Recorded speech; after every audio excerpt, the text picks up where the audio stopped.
Hi, this is Dan Silvestri. And Tom Pizzato. The SpyMovieNavigator.com, the worldwide community of spy movie fans. Spy movie podcasts, videos, discussions, and more. Now, this is part 2 of our discussion of From Russia with Love. We finished part 1, wrapping up with them getting the map of the Russian consulate. And now we're picking it up with the ferry boat encounter. So this clip we're calling the ferry boat encounter, and we're starting the second part of the podcast with this. Bond is clandestinely meeting with Tatiana on a ferry boat in Istanbul on the Bosphorus. He's got this camera gadget, which is kind of interesting. It's got a reel tape in there. It's got a battery. It's like a 9-volt battery you can see in there. It's like product placement because I believe it's an Eveready that you could see. Now, reality, he's recording her describing the physical attributes of the Lecter, which is that decoding machine. Right. Again, they're going to try to steal it. He needs to know how big this thing is, how heavy it is, and whatever. He needs to understand as much about it as he can. Yeah. Right? So he's calm, cool. He's very directive. He's going to be in control of this encounter. Watch his face. Listen to the well-written dialogue. He's in command. Now, she describes where it's kept in the consulate, when it's used, and so on, but she's definitely starting to fall for Bond. We actually get her making a bunch of comments that Bond's trying to stop because this is getting taped. Yeah. Of, Bond, James, I want you, and that kind of thing. So we're going to see the woman falling for Bond in many more Bond films and other spy movies. It happens a lot, right? He wins over a woman ally. To be an ally, and it happens often in Bond movies. You go, not just Bond movies, you go back to the 39 Steps. Yeah. Right, same type of thing happens there in the 39 Steps. Right. So now the nice thing about this is you've got the ferry boat, you've got this beautiful scenery. Bond's able to advance the opportunity to get the Lecter because he's figuring out more about it. And we've really got to give a call out to Daniela. Yeah. Right? I mean, she is stunning as Tatiana, both in beauty and the grace of which she does her role. She's actually voiced by British actress was Barbara Jefford. Right. She had too much of an accent, they thought, an Italian accent to fully understand her. So. Yeah, but she definitely, when she's in a scene, you notice. And as a way to see Istanbul, this Bosphorus River ferry is a good way to do it. If you talk to people who've actually been there and you want to actually see the area, taking that ferry boat ride's a good way to see it. Yeah. By the way, Daniela Bianchi was the first runner-up in the Miss Universe contest of 1960. But she steals a lot of scenes, really, in our opinion, when she's on camera. Wow. And I think in part 1 perfectly cast. I think in part 1 we said she was runner-up to Miss Italy, but it was actually Miss Universe. Yeah, it is Miss Universe. Right? Yeah. So moving to the next scene that we're going to look at, and again, you can see this on the website, Bond has to go to the consulate now to execute the plan to get the Lecter. So in this scene, we're calling the Russian clocks are always right, and this is where he's going to be able to get the Lecter and escape.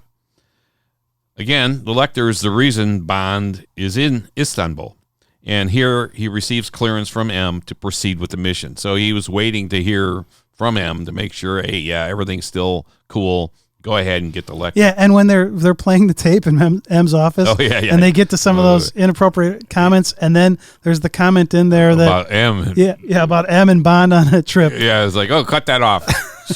That's enough of that. That's funny. All right. Well, in this scene, you'll know when Bond tells Karen Bay that they will execute the plan for getting the Lecter out of the Russian embassy on the 14th, and then after Bay asks the 13th. What? Yeah, so what happens there is Bond tells Tatiana it's going to be on the 14th, and he tells Bay it's the 13th. And Bay's like, the 13th? Yeah. And so it's like, what's going on there? Yeah. It is weird, but Bay has to know what's going on because he's going to explode the bomb at 3 o'clock for the distraction for the embassy. That was that was going to be his job. So here, Bond asks as he walks into the consulate, the Russian consulate. Actually, it wasn't really the Russian consulate, but the gates that he walks through are still there, right, in Istanbul. So you could actually go see those gates, but the building, of course, is not there. So as he walks through the gates, he walks up to the clerk at the desk there, and he's waiting for 3 o'clock because he knows the bomb's going to explode. That's going to be the distraction and everything else. And he asks the guy, is that clock right? Is the clock right? And he's like, Russian clocks are always right. And then, of course, at 3 o'clock, boom, Bay's down there. He blows up the bomb, and there's chaos everywhere. See, and he asked the guy like 2 or 3 times, "Are the clocks right?" And to me, that was kind of immature. I mean, that's not Bond, right? Bond's usually calm and cool, collected. He's sitting there. He knows when 3 o'clock's going to happen. He's got his watch. It's probably synchronized. And if it's not exactly 3 o'clock on the clock on the wall, right? That seemed really weird to me that Bond would be like that, because normally he's just so in control of a situation. Yeah, that's true. Yeah, like, if he didn't have a watch with him or whatever, you'd think, okay, he's got to kind of take a look at the clock. But yeah, and if I'm the clerk, I'm going to be like, "Why are you asking me this, dude?" Yeah, like 3 times. Yeah, exactly. Yeah. So anyway, the bomb does go off, and there's chaos everywhere. And Bond goes into the room where Tanya has the Lecter, but he's got a tear gas mask for some reason. I don't. Yeah, and then he says something about it's only tear gas, and he gives her the mask. Yeah. Now that's important because the only tear gas is going to be important later on the train. Yeah, but it's like the tear gas isn't affecting him, but where'd the tear gas come from? Yeah. Because it's an explosion, so I didn't. There was some kind of disconnect there. But anyway, he's got this mask. It doesn't keep it on very long. Well, he gives it to her. Yeah, but I mean, he doesn't need one. Well, that's what I'm saying. Later in the train scene, he didn't need one there either. There's a whole thing about this gas stuff. Yeah. So anyway, she says I thought it was going to be on the 14th, but today's the 13th. So.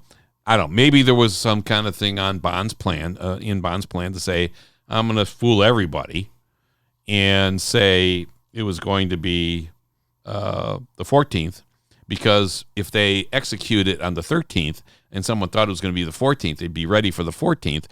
But no, he's doing it on the 13th to throw everybody off. Well, and I think he still had some suspicions on Tatiana, right? So by telling her it's the next day, doing it the day early, so it was a clever plan on his part to, again, untrusting. So it seemed confusing. It almost seemed like an error. Right. But it seemed to be I think this is a calculated plan. Yeah.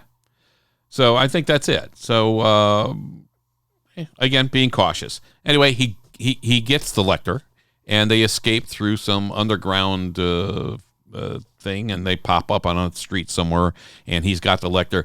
The thing I thought was weird is they keep the Lecter in the little case that it comes in. Instead of putting it in a different bag. So if somebody's looking for that case. Put it in a brown paper bag or something. Although it does look like they're carrying a typewriter, because it looks like I know, but it's like, yeah. Anyway, I would have put it in another bag. But anyway, they get away with the Lecter, which is good. That was his job. So after they come up, then they get on the train. Yeah, so he's got the Lecter. Yeah, he's escaping with Tatiana. Right. So he's going to get on the train, and they're going to escape. Not any train. Well, it's true. It is the Orient Express, which I've been on from Istanbul. Yeah, Tom's been on it. Just a beautiful train. It really is. And so but the cool thing about this train scene, it's a very long scene. There's a bunch to it, but the part that really stands out in this on the train is the fight towards the end. I mean, that's really one of the greatest train fights in all of cinema. It's brutal. It's painful. You feel the pain that these guys are going through. And the sound effects they're a little exaggerated, but they're absolutely believable. You just think it's terrific. Yeah, now we see train fights a lot. So in 1935 in the 39 Steps, we see a train chase in a spy movie pretty much for the first time. Right. From Russia with Love really takes us to new heights and really impacts many future spy movies with the way the train fights and the chases happen. Now, in this movie, the train fight stays pretty much inside the train compartments itself. In a lot of these later movies, the fights end up on top of the train. On the roof or whatever. So Live and Let Die, Spy Who Loved Me, Octopussy, Mission Impossible. 1996 one. Yeah. So, I mean, the Bourne Ultimatum, Spectre. I mean, and then you get non-spy things like the Wolverine, where the scene actually ends up on top of the train. But in this movie, it actually stays inside the train, which I actually think is more compelling because it's a more confined space. Yes. And the acting is just tremendous. Both Connery and Robert Shaw, who's playing Grant. I mean, this is just flawless conversation. I mean, their dialogue is just perfect. It is. When he's got him kneeling and everything. Yes. Yeah, he's really you really see Bond's vulnerability during this scene, right? Now you mentioned Connery and Shaw.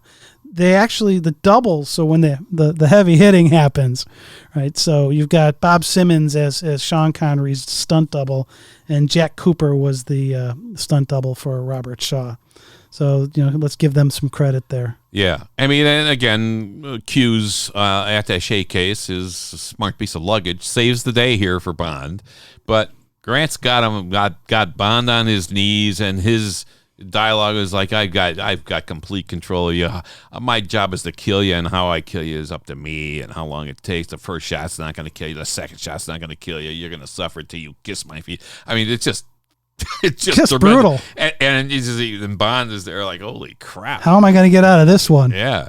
But then Q saves the day with the attaché. And I'll give you some gold sovereigns, and whatever. So anyway, that begins the whole thing. And then, of course, the tear gas goes off. And Bond doesn't need a mask. It affects Red Grant, but somehow Bond, maybe he held his breath, as soon as that could be because he knew it was coming. Yeah. Maybe Q says, hold your breath for 5 seconds and then jump on the guy. Yeah. But anyway, it's a great fight scene. It's a wonderful fight. It's really one of the best fight scenes recorded on film. Yeah. Now, in real life, and we have a whole podcast about how real things in the world that happen work themselves into spy movies. So we're going to have a two-part podcast on that.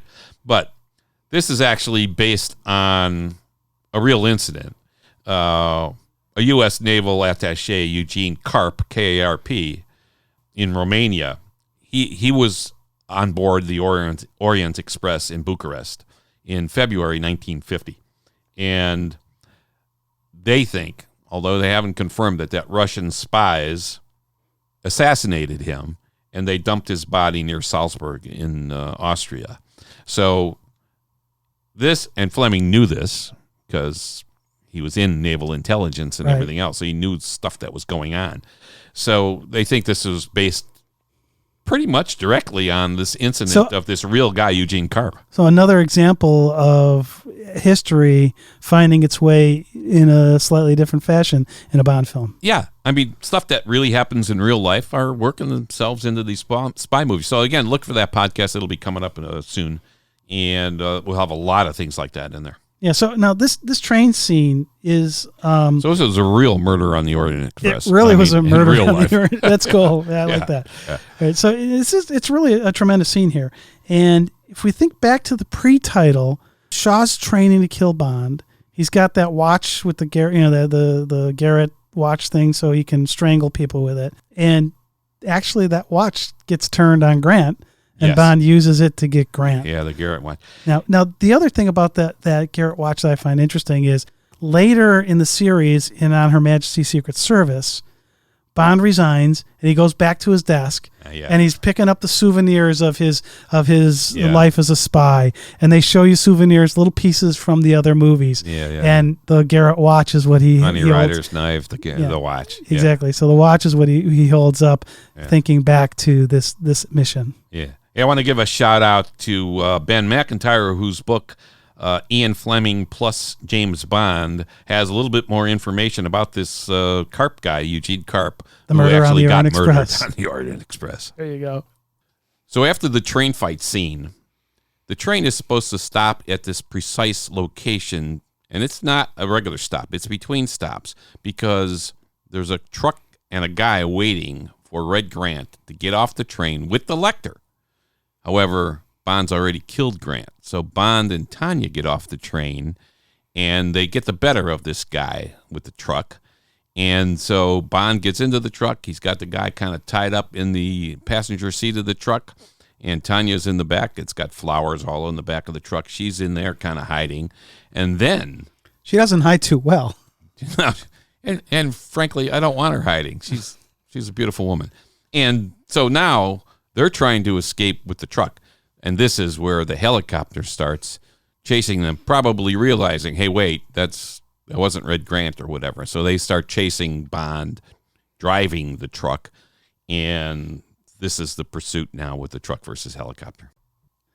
So this actually has become a staple in future spy films, the concept of a helicopter chase scene. We see it in From Russia with Love, but we first saw it back in the 39 Steps. We keep going back to that movie because so much of that movie comes forward in these other spy films. And in the 39 Steps, they had this little gyroplane, I guess. It looked like it was built from a little erector set kit or something. And it's only on there for a second or two. But it's the first time you see a helicopter pursuing Hanny. He was supposedly the spy, and they're up there for a few seconds and you see it. So there's the first helicopter chase in 39 Steps.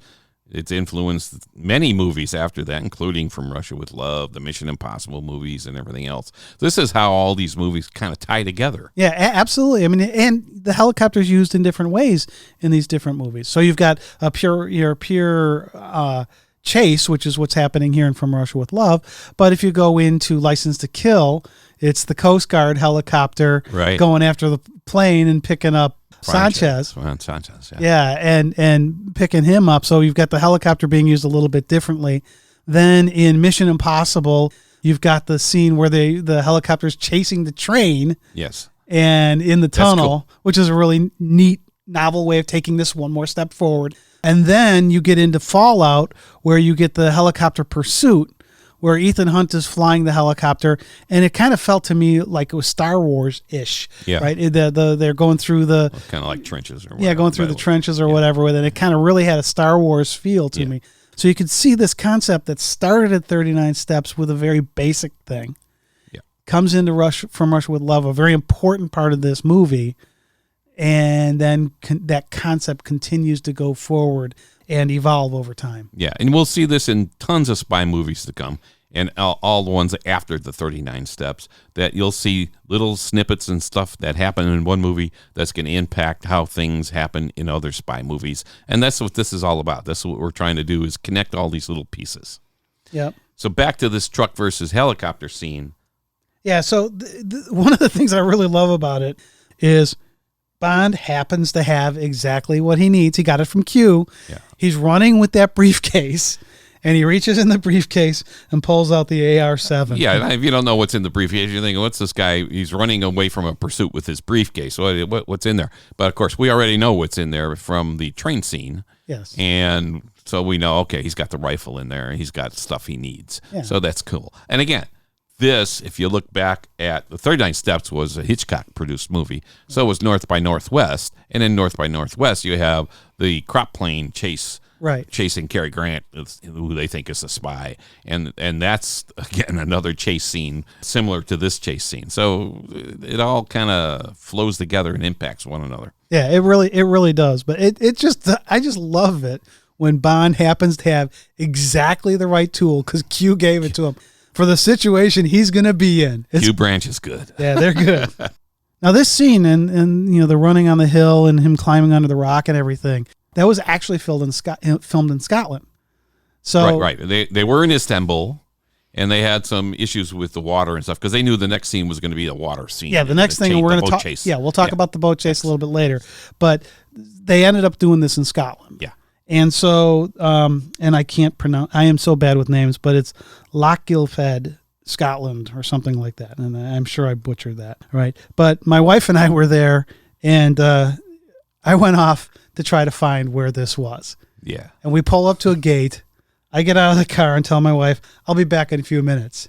I got back about an hour and 45 minutes later, and I am in the middle of nowhere. It was me, a bunch of goats, and a bunch of horseflies. Seriously, that was all that was out there. And so I'm walking up, I'm trying to find the rock that from this scene where he shoots the helicopter. He's hiding under the rock and he shoots down the helicopter. And I got up to the top ledge where he's running, and you've got that field that he's running. You see the beautiful scenery and everything, but I just couldn't find the rock. Yeah. It drove me nuts. It's supposedly is still there. Oh yeah, Martin's website shows it. Yeah. So it is there. Yeah. I just missed it. So I must have come in from a different angle or something. Yeah. But it's there, but in a just beautiful area. But that whole thing of that helicopter going across the field and Bond diving under the rock, pulling out the AR-7 and shooting at the plane. The guy drops the helicopter and that's the end of the helicopter. Or it drops the hand grenade. Right. And that's the end of the helicopter. So it was kind of an interesting type of scenario. Beautiful area and a place you can actually go to. Now this scene ends with one of Bond's quips that he has, where he goes, "Oh, I'd say one of their aircraft is missing." Yeah. After he shoots down the helicopter, it comes crashing down. Yeah, the hand grenade goes off in the helicopter. Yeah, he kind of looks up and goes, "I'd say one of their aircraft is missing." Yeah. Now, this is kind of a nod back. There was a movie that was actually, I think, released in 1942 called One of Our Aircraft is Missing. So, obviously, this is a little throwback to that movie and a little nod to that movie. So. Yeah, I like that. That's good. Yeah. All right, so the helicopter comes down. We get this quip. And then Bond and Tanya need to leave. So they're going to go by boat. They get down to a pier. Now this is... Yeah, because I think the driver was supposed to get him to the boat. Yeah. Right? He was supposed to get Red Grant to the boat. So he's going to go to that boat. Yes. So he's going to go to the boat so he can escape from the area. Yeah.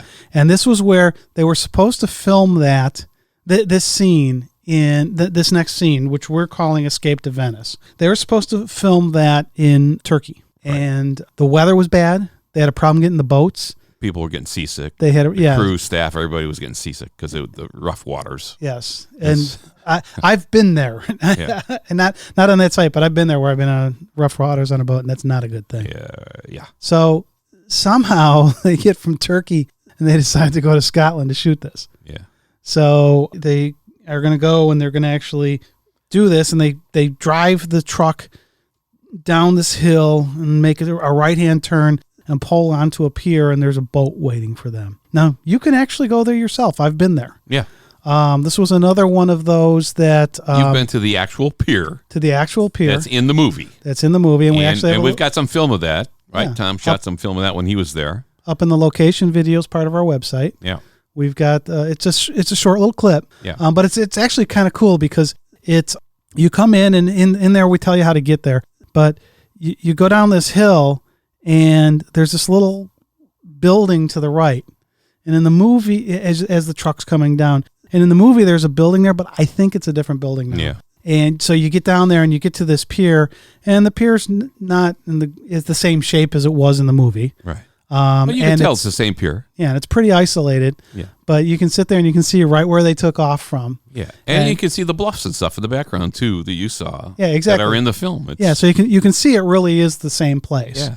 Now, the chase itself happens in another part in the Crimean area in Scotland. But the boat pier itself this is in a remote area. I ended up finding it by going to the Lunga estate, and there's a big wharf there, and I went and talked to a guy there saying, where is this thing? And so he kind of drew me a little map, and it took me still even with the map a little bit of time to find it. Yeah. But again, kind of neat to be on the location of the actual spot where they filmed. The same spot, looking there, seeing the same bluffs and everything behind it. It was really cool. Now, there's another little helicopter story. When they were filming this stuff in Scotland, Terrence Young, the director, was up in a helicopter, and they had an accident. And the helicopter actually crashed and went underwater, and they had to go get him out.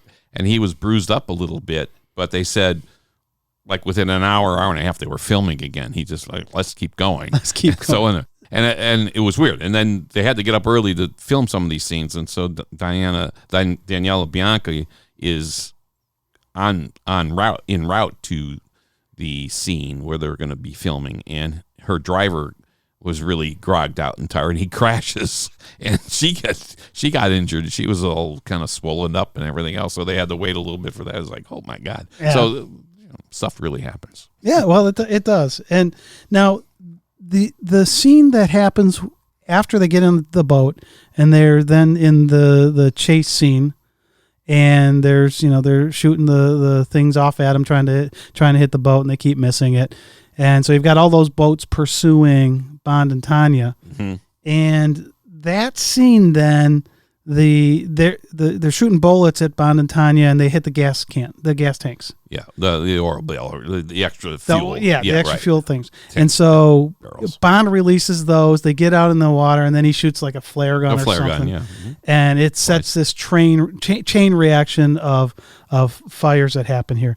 This actually is a nod to the movie Paratrooper, which is also known as The Red Beret. It was a 1954 film by Alan Ladd, and it was directed by Terrence Young and written by Richard Maybaum. Yeah. Boy, we've heard those names before. So now in Paratrooper, Ladd's unit of soldiers they're trapped in a minefield, and to escape, one of the soldiers skips a bazooka rocket across the ground, touching off a thing of mines. Where in From Russia with Love, it's these oil barrels, the water, and they shoot it, and it does the same type of effect, just in a different movie and done slightly differently. Yeah, but it's the same director, same writer. There you go. So, same writer. Yeah. During the boat chase scene, they cut over to a scene similar to what we saw at the beginning with Spectre and Klebb. Yeah. And Kronstein.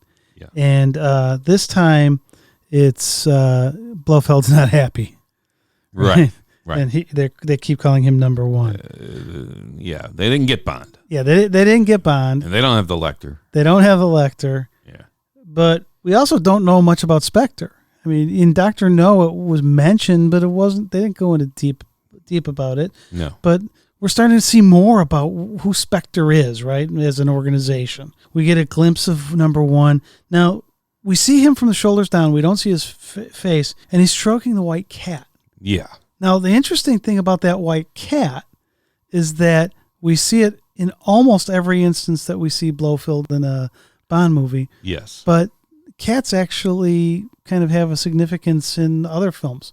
It's like in The Godfather, Marlon Brando sitting there, he strokes a cat before he makes every decision to kill somebody. Right, he had like a black and white kind of cat, right? Yeah. Yeah, and in here you see Blofeld, he's stroking the cat when he's deciding that either number 3 or number 5, Kronstein or Klebb, are going to get killed for not getting Bond.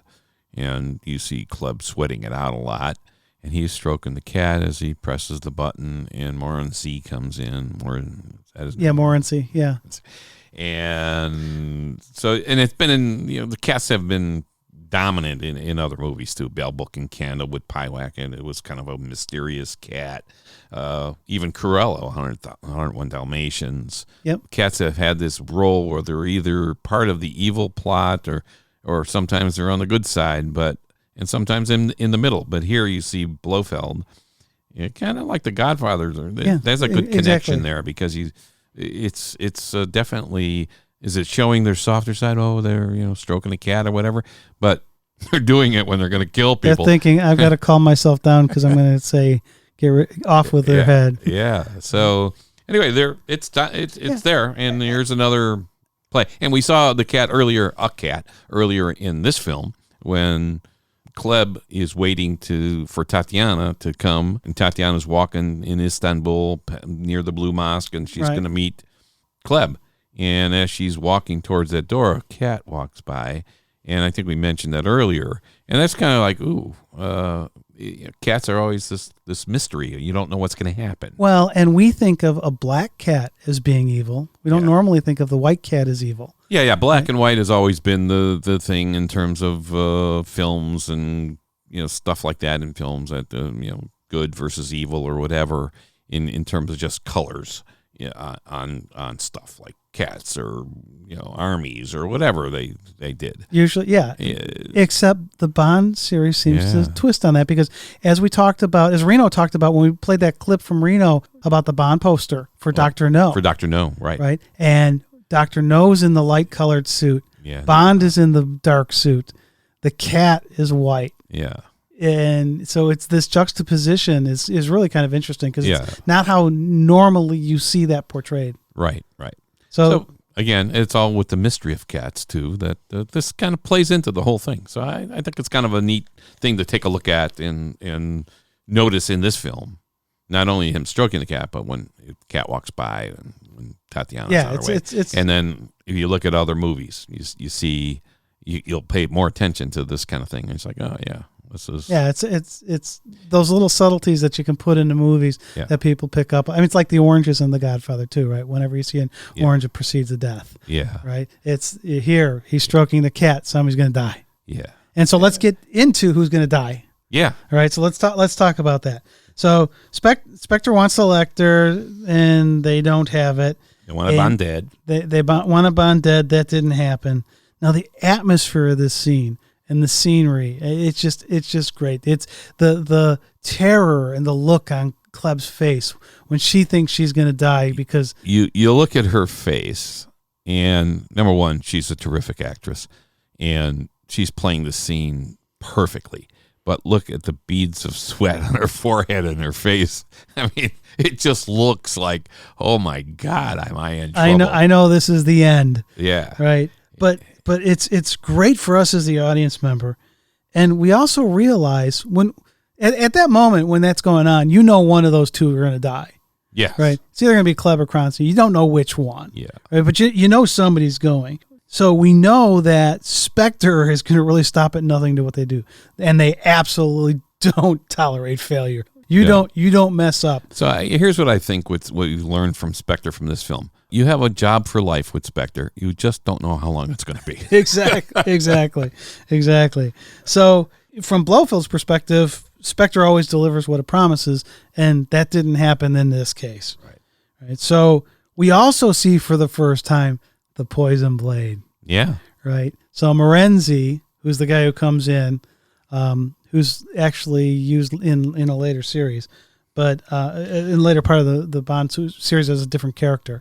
Right. He comes in and clicks his shoe, and that blade pops out. Yeah, Morenzi. He's great. His face and everything is perfect for this. He just walks in very nonchalant. It's like, yeah, I got to do what I have to do here. And this poison blade concept is, we talk about this in another podcast where we talk about how real world events and real things in the world work themselves in the spy movies. This was a real thing. People had poison blades and poison pens and poison pins and stuff like that. It's just reality. So here it is. And the shoe is kind of cool. And they use it in this great scene because all of a sudden you see the blade, you know somebody's going to get it. You see the look on Kleb's face because she thinks she's it. And then he kicks number 5 with it, Cronstein. Yeah. Right? And then how long does it take him to die? 12 seconds. 12 seconds. And was Blofeld happy with that? Yeah, Blofeld was not happy that it took 12 seconds. It's got to be faster. Now listen, when Morzeny kicks him, and you see Cronstein realizing, oh my God, I'm starting to die. You'll hear the music like these chimes. It's almost like a chime, like a bell, and it ding, ding. It'll ding 12 times.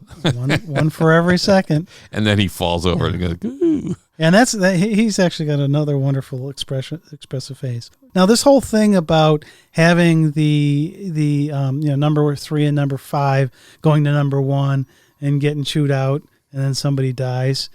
You see that in other Bond movies, but it's parodied great in Austin Powers' International Man of Mystery, right? I mean, they really play off this scene well, and they take it to a comic end where in this scene there is no comedy. Yeah, there's no comedy in this one. Blofeld is serious, and you see, again, we're learning about Spectre, and we're learning that they really don't tolerate failure, and you screw up, and you're going to be dead.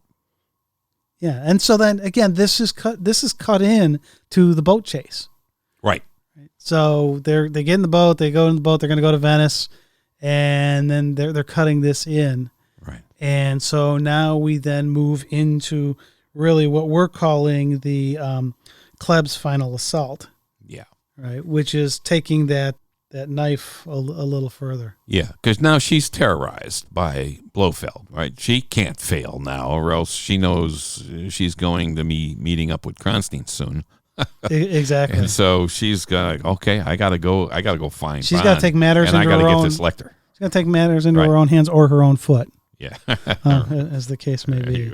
So they escape. They get to Venice, and life seems to be good. They think they're safe, but then Klebb shows up. Yeah, and a lot of Bond films, when you think it's over, it's sometimes not over. You see it often, right? Yeah, it's like Diamonds Are Forever. They're on the yacht and they're having dinner. Everything's good. The bomb surprise. That's a great thing. Kid and Wynn show up. Yeah. So now the interesting thing here is, in this scene, Klebb gets the poison shoe thing, the device that comes out of the shoe, and she's willing to use it to kill Bond. And it's a great scene because Bond escapes this blade in the movie. Yeah. Now in the book, he gets poisoned. In the book, she has both the shoe blade and poison knitting needles, I believe. And in the book, he actually gets hit with the poison needles or the blade.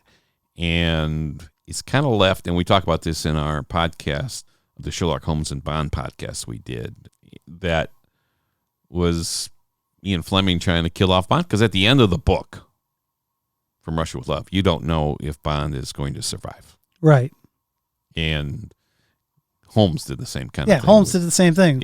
Yeah. So anyway, it's an interesting little Doyle twist did here. it with Holmes. Yeah. Yeah. But here in the movie, of course, in this scene that we're talking about now, shows up at the hotel as a maid. And she's going to come in and clean the room. He's got the Lecter sitting on the table. He's with Tanya. Everything's good. And he's on the phone. He's on the phone so talking. He's distracted, so he's not paying attention to Klebb. Right, and she walks in, and she's going to take his luggage out. I guess they're leaving, right? She puts one thing by the door, and then she goes and grabs the Lecter, and he says, no, I'll take that.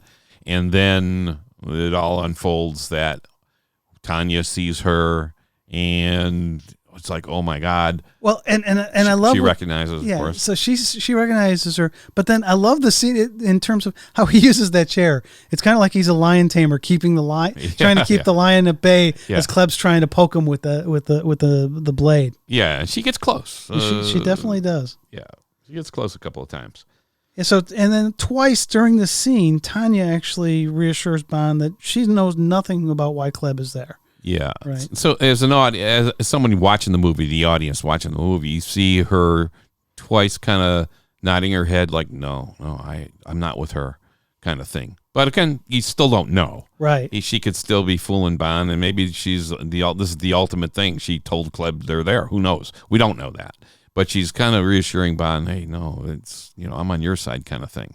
Yeah, and it's interesting in Bond films how a lot of times the women, you're not always sure where their alliance is, or they switch alliances. Right. So, Mayday and A View to the Kill. Yeah. Or even Jaws. He turns to be his buddy in Moonraker. Yeah. It's the situation is such that, I'm gonna get it if I don't do something here and help out James. Yeah. And so she helps him out and he survives. So the danger's over. And we're still in Venice, but we go back onto the water. Yeah. So, I mean, this was kind of a nice scene where Tanya eventually shoots Klebb and she dies. And now we think, now they're safe. And Klebb was a great evil person in this film. She was fantastic. Yeah. Elena played it perfectly. She looked great, especially with the thick glasses in that meeting with Tanya. It's like, oh man, she's tough when she punches Red Grant in the stomach with the brass knuckles. Yeah, he'll do fine or whatever she said. It's good stuff. So let's talk then about the end then of the movie. So the last clip on our website and the last scene we're going to be talking about here is the Venice Canal scene, and that basically ends the movie. So here they're on a gondola, Bond and Tanya, and they're finally safe. And this time they are really safe. They're now relaxing with the mission complete, and there's establishing shots of the Doge Palace and the Bridge of Sighs and the Venice canals. And we've been there. We've got photographs and video of the Bridge of Sighs and the canals, and been on a gondola in Venice as well. So we're familiar with this area. We've been on the film locations there, and again, it's fun when you see it. You think, oh, okay, this is where they filmed it. A lot of it were the establishing shots. I think they green screened in Bond and Tanya a couple of times with the stuff in the background, but they actually did the establishing shots in Venice, and it's a beautiful city and unlike anything else you see in the world. Well, and it's also interesting that Venice is where the main part of the movie starts because the chess match is in Venice. Yes, right. And then they end it in Venice. And now it's ending in Venice. So one of the things you see in the background here as Bond and Tanya are on the gondola is the Bridge of Sighs. And the Bridge of Sighs is really there. It connects the Doji Palace with I think what used to be the jailhouse, or something like something like that. And it's so in the olden times, it was the bridge that the prisoners would walk across and cross over from the courtyard where they were sentenced to death to the prison, or maybe even to the execution area. So they knew they're never going to cross that bridge again or see the beautiful view of Venice that you could see from the bridge, because there's windows in the bridge. So that's like the last thing they're going to be seeing and often get. And they have to cross that bridge when they come to it. Yeah, right. They got to cross that bridge, and it's called the Bridge of Sighs because they go, I'm never gonna live to see this again, and that's why it's called the Bridge of Sighs. And it's cool. It's a short little bridge. Maybe it's like 20 feet long, or not even, and it's in the background of the film as they're on the gondola. So that's kind of a interesting thing to keep in mind here. So in From Russia with Love, the Bridge of Sighs could have maybe a couple different meanings. One could be that Bond and Tanya are now beyond the danger zone. They passed under the Bridge of Sighs instead of having to go over it to their death. Yeah. And the mission is accomplished. They're out of danger. So they go, kind of a sigh of relief. Or secondly, it could be a sexual symbol, really. Bond is reviewing the film of him and Tanya making love. Remember, they filmed the them in the bridal suite that we talked about earlier. Yeah, the bridal suite. And Tanya didn't even know about this, as you recall. Grant was going to use that film as the reason Tanya and Bond were dead on the train. You know, they were going to use it as a blackmail thing against the other, and then it was a murder-suicide kind of thing they were supposed to have done on the train, which didn't work out. So the film had enough sexual content to be potent already with him looking at this film. So Bond's now looking at this, and Tanya's asking what it is, and Bond just says, he'll show her as they pass from canal to canal. To the Grand Canal. Now, all right, these guys are clever, and they're on the canals in Venice. All right, so maybe this is a stretch. However, they're on the canals. This could be taken as a metaphor or some kind of symbol, if you know what I mean. It's a wow. You're out there on that one. There's multiple canals. Right. I think we got in it. Venice. I think we All got right. it. So it's a pleasant moment for the two of them, right? They're wrapping up their whole mission here and their passion, and now they're in the safety zone. And Daniela Bianchi as Tanya is just perfect, stunning, and you can tell us what you think. Send us a message. Well, actually, before you go there, so when he's got the film, and then he just kind of throws it away. So he's a litter bug. Yeah, he's a litter bug. He's right? throwing more canal. garbage into the Grand Canal, which they don't need. Yeah, right? And so it's kind of like, really, James, that's how you're going to end this thing, by throwing away a piece Well, at least of he didn't graffiti up the buildings like there's a lot there. Well, that's true. But it really is a neat way to end it. Now they're ending it on the water. Yes, again, and right? Actually in the Sean Connery films, where Sean Connery was Bond, he's done 6, right? Yeah, the only, and not counting I'm saying EON Production, right? Yeah. The only movie that he doesn't end on the water with a woman is Goldfinger. Yeah, right. And all of the other ones, they're actually on the water. And Dr. No, they're on that motorboat. Thunderball, they're on the raft. Yeah. In You Only Live Twice, they're on a raft. And then in Diamonds Are Forever, the bomb surprise on the ocean liner. Yeah. So this actually continues that trend going forward that they don't do in the next movie, but in the first two they do, and then after Goldfinger where they didn't, they brought it back. Yeah. So that really wraps up, I think, from Russia with Love. Yeah, and again, there's a lot of interconnections between From Russia with Love and other Bond movies, but in also connections with many other spy movies, as we were talking about here, the 39 Steps and other films as well. So where From Russia with Love was influenced from other earlier movies, and then how it influenced movies going forward as well. Yeah. So it's really nice to be able to do this interconnection between the movies.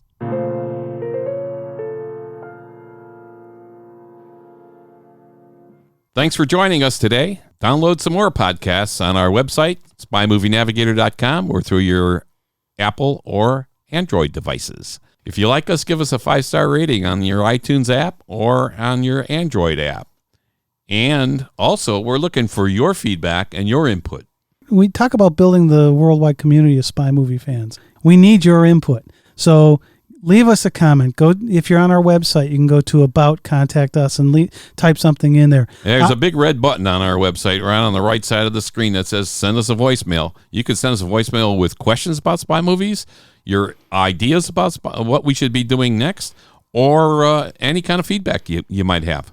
Yeah, exactly. Or if we got, if there's something where we said something, you're like, well, I saw that differently. I've got a different interpretation or whatever. We'd love to hear that because we can incorporate that going forward, give you credit for it, and build up this community. Yeah, or go to our Facebook page and send us a message. This is Dan Silvestri and Tom Pizzato from SpyMovieNavigator.com, the worldwide community of spy movie fans. Spy movie podcasts, videos, discussions, and more.